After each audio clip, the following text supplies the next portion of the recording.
আসসালামু আলাইকুম, welcome back to my channel. আশা করি আপনারা সকলে ভালো আছেন আল্লাহর রহমতে এবং আপনাদের দোয়ায় আলহামদুলিল্লাহ আমিও ভালো আছি। আজকের রেসিপিতে থাকবে চিকেন শিক কাবাব। বন্ধুরা, এটা আমরা সাধারণত কোনো হোটেল বা রেস্টুরেন্টে খেয়ে থাকি এবং স্বাদটাও কিন্তু খুবই অতুলনীয় হয়। আর আমি আপনাদের কাছে আজকে খুব সহজভাবে এই রেসিপিটাকে তুলে ধরার চেষ্টা করেছি। আর হ্যাঁ বন্ধুরা, আমার চ্যানেলে যদি নতুন থাকবেন তো চ্যানেলটাকে অবশ্যই সাবস্ক্রাইব করবেন আর পাশে থাকা বেল আইকনটি প্রেস করে অল নোটিফিকেশান অন করবেন। আর প্লিজ প্লিজ আপনারা আমাকে সাপোর্ট করবেন এগিয়ে যেতে। তাহলে চলুন দেখা যাক। এখানে আমি দুটো মিডিয়াম সাইজের পেঁয়াজকে চপারে দিয়ে কুচো করে নিয়েছি। আপনাদের কাছে যদি এই চপারটা না থাকে তাহলে আপনারা চাকু বা বটির সাহায্যে কুচো করে নেবেন। তারপরে আমি এখানে অ্যাড করব সামান্য লবণ। লবণটা দিয়ে আমি ভালোভাবে মাখিয়ে নিব যেন এর এক্সেস জলটা বা ময়েশ্চারটা নষ্ট হয়ে যায়। তারপর এটাকে আমি সাইডে রেখে দিব। এখানে নিয়েছি আমি প্রায় 250 গ্রাম বোনলেস চিকেন। চিকেনটাকে আমি আগে থেকে ভালোভাবে ধুয়ে নিয়েছিলাম। এবার আমি এই চিকেনটাকে একটা ব্লেন্ডারে বা মিক্সিতে দিয়ে ভালোভাবে পেস্ট করে নিব। এখানে কিন্তু কোনো প্রকারের জল অ্যাড করতে হবে না। দিয়ে দিব কয়েক টুকরো আদা এবং দিয়ে দিব কয়েক কোয়া রসুন। তারপরে আমি এটাকে ভালোভাবে পেস্ট করে নিব বা কিমা তৈরি করে নিব এর। দেখতে পাচ্ছেন কত সফট তৈরি হয়ে গেছে। আমি বাকি যে চিকেনটা আছে সেটাকেও একইভাবে আমি ব্লেন্ড করে নিব বা কিমা তৈরি করে নিব।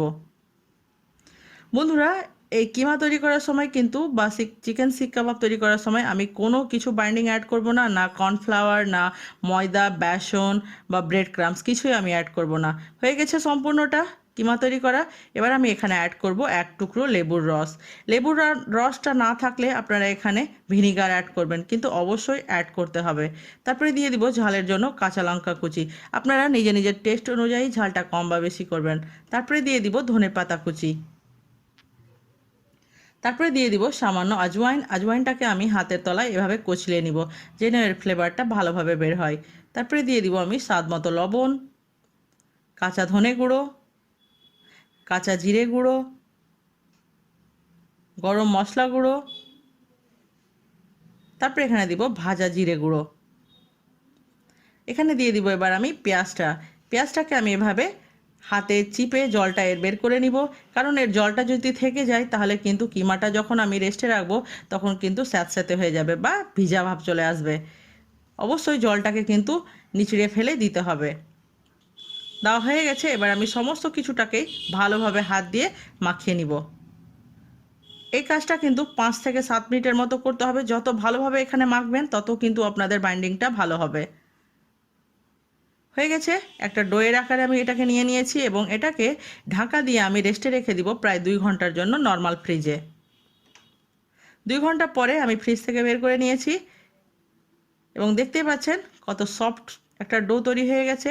এবার আমি এটাতে অ্যাড করব এখানে চিজ। বন্ধুরা, এই চিজটা অ্যাড করার কারণে কিন্তু আমার যে চিকেন শিক কাবাবটা তৈরি হয়েছিল খুবই টেস্টি হয়েছিল এবং জুসি। তবে আপনাদের কাছে যদি না থাকে তাহলে অ্যাড করবেন না, এমনিতেও কিন্তু খুবই খেতে টেস্টি হবে। আর থাকলে তো অবশ্যই অ্যাড করবেন। এভাবে আমি একটা গ্রেটারের সাহায্যে ভালোভাবে ক্রাশ করে নিব। দেখতে পেলেন কত সহজে হয়ে গেল। এবার এই চিজটাকে আমি ভালোভাবে মিশিয়ে নিব। এই চিজটা অ্যাড করার কারণে কিন্তু ফ্লেভারটা অনেকটাই আলাদা হয়ে যাবে এবং খেতেও কিন্তু জুসি এবং সফট হবে। হয়ে গেছে মাখানোটাই। এবার আমি একটা বাটিতে নিয়েছি সাদা তেল। তেলটাকে আমি হাতে লাগিয়ে নিব ভালোভাবে। তারপরে আমি যত বড় সাইজের শিক কাবাব তৈরি করব সেই হিসেবে আমি লেচি কেটে নিব বা মিশ্রণটাকে হাতে নিয়ে নিব। হাতে নিয়ে এভাবে একটা সুন্দর সফট একটা গোলা নিয়ে নিতে হবে। তারপরে আমি এখানে নিয়েছি একটা রুল বা পেন্সিল, যাই বলেন না কেন আপনারা। এটাতে এবার আমি হাতের মধ্যে নিয়ে এভাবে ডোটাকে হাতে প্রেস করতে থাকবো। তবে দেখবেন খুব সুন্দর একটা পাতলা আকারে কাবাবের শেপে চলে এসছে এবং পিছন থেকে হাত দিয়ে টানলেই কিন্তু অপর হাতে এই রুলটা বেরিয়ে চলে আসবে। দেখতে পেলেন কত সহজ। বন্ধুরা, এটা আপনাদেরকে কিন্তু দেখেই বুঝতে হবে। এভাবে করে আমি সম্পূর্ণটাকেই তৈরি করে নিয়েছি, দেখতে পাচ্ছেন। এবং এটা তৈরি করা কিন্তু বন্ধুরা খুবই সহজ। এবার আমি গ্যাসে তাওয়া চাপিয়ে দিয়েছি। তাওয়াতে দিয়ে দিব আমি সাদা তেল। এখানে 3 থেকে 4 টেবিল চামচের মতো সাদা তেল আছে এবং চুলোর আঁচটা আছে মিডিয়াম টু লো হিটের মধ্যে। এবার আমি তেলটা যখন গরম হয়ে যাবে প্রত্যেকটা শিক কাবাবকে আমি এখানে দিয়ে দিব। যেহেতু আমাদের কাছে শিক কাবাব তৈরি করার সময় শিক ছিল না বা কোনো টুথপিক ছিল না, সেই জন্য আমি আপনাদের এই ব্যাপারটা বা এই বিষয়টাকে সহজ করার জন্য কোনো পেন্সিল বা রুল ব্যবহার করেছি। আপনাদের কাছে যদি ওই জায়গায় পেন থাকে তাহলে আপনারা পেনও ব্যবহার করবেন। এবার আমি 2 মিনিট করে প্রত্যেকটা এপিঠ ওপিঠকে সেঁকে নিব। চুলোর আঁচটাকে মিডিয়াম টু লোয়ে রেখে, দেখতে পাচ্ছেন, এবং এভাবে কিন্তু দুটো হাতা ব্যবহার করে উল্টিয়ে দিতে হবে। দেখতে পাচ্ছেন আমি কিভাবে করছি। যখন দেখবেন সম্পূর্ণ পিঠটাই হয়ে যাবে 1.5-2 মিনিট করে, তারপরে চুলোর আঁচটাকে বাড়িয়ে পুরোপুরিভাবে গোল্ডেন ব্রাউন করে নিতে হবে। বন্ধুরা, এই শিক কাবাব আপনারা তৈরি করবেন, তবে বুঝতে পারবেন যে স্বাদটা কতটা আলাদা এবং রেস্টুরেন্টের শিক কাবাবের তুলনায় কোনো অংশেই কম নাই। এবং আমি গ্যারান্টি দিয়ে বলছি, এটা কিন্তু খেতে খুবই সুস্বাদু হয়েছিল।